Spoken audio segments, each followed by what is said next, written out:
Hello, Saints. Coming to you again from the Tri-Cities area. It's Friday, September 13th, 2024. It's another summertime teaching. It should be really helpful. It's always good to have these little refreshers, in some of which we know, some of which we've maybe forgotten. And the title of this teaching is The Primary Cause of Division in Churches. In Galatians 5, you will notice most of this comes from Galatians.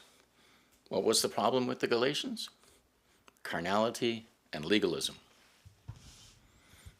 So you see, Paul here is dealing with both. And he says in Galatians 5:19, "Now the works of the flesh are evident, which are adultery, fornication, uncleanness, licentiousness, idolatry, sorcery, hatred, contentions, jealousies, outbursts of wrath, selfish ambitions, dissensions, heresies, envy, drunkenness, revelries, and the like." Now, if you analyze the works of the flesh, they'll fall into four categories, which I'll briefly mention. First of all, sexual immorality.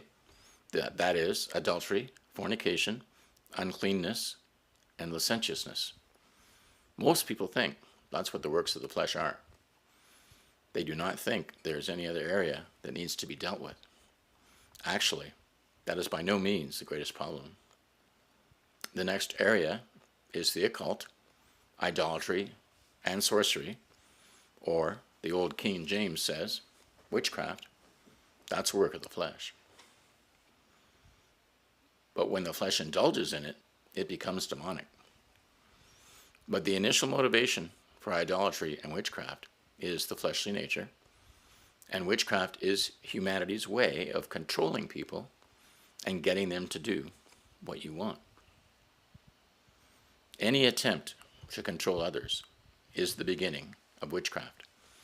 And when you go much further along than that, it does become demonic.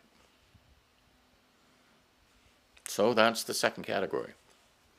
The third category, which is by far the largest, is all wrong attitudes and relationships. It lists here hatred, contentions, jealousies, outbursts of wrath, selfish ambitions, dissensions, heresies, and envy. Those are all different descriptions of wrong attitudes and wrong relationships. It's much the largest area of the flesh. So, those are just as much sins of the flesh as adultery or fornication.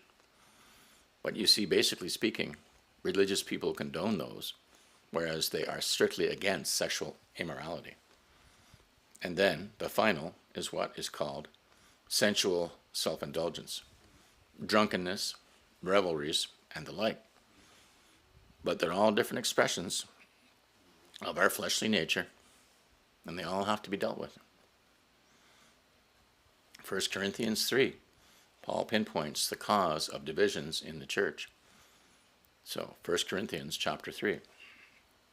If you were asked to say in one phrase, what is the cause of all division in the body of Christ, would you have an answer? I believe the answer is very clear. It's the flesh.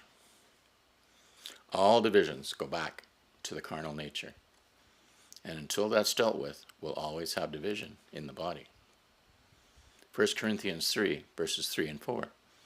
Paul is writing to the Corinthians, I should say, the Christians there, and he says, "You're still carnal." How does he know? "For where there is envy, strife, and divisions among you, are you not carnal and behaving like mere men?" The mere fact that there's divisions and strife is sufficient evidence that we are carnal. You see that?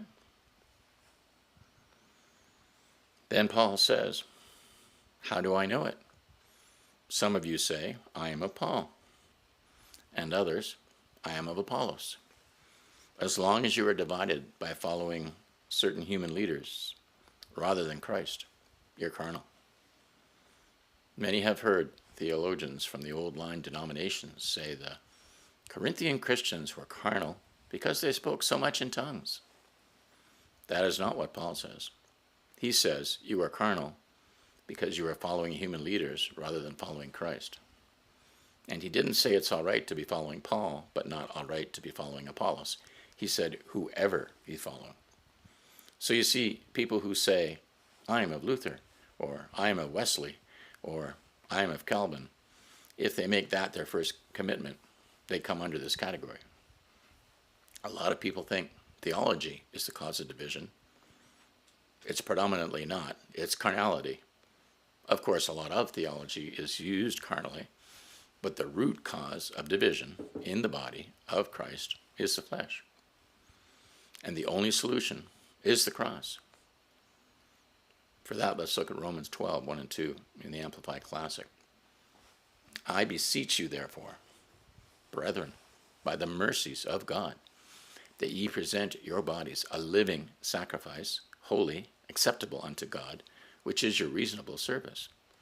And be not conformed to this world, but be ye transformed by the renewing of your mind, that ye may prove what is that good and acceptable and perfect will of God.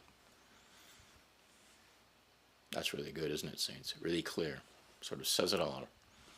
We need to deal with that, each one in our own situation. Well, I hope that helped you, saints. I know for sure it helped me.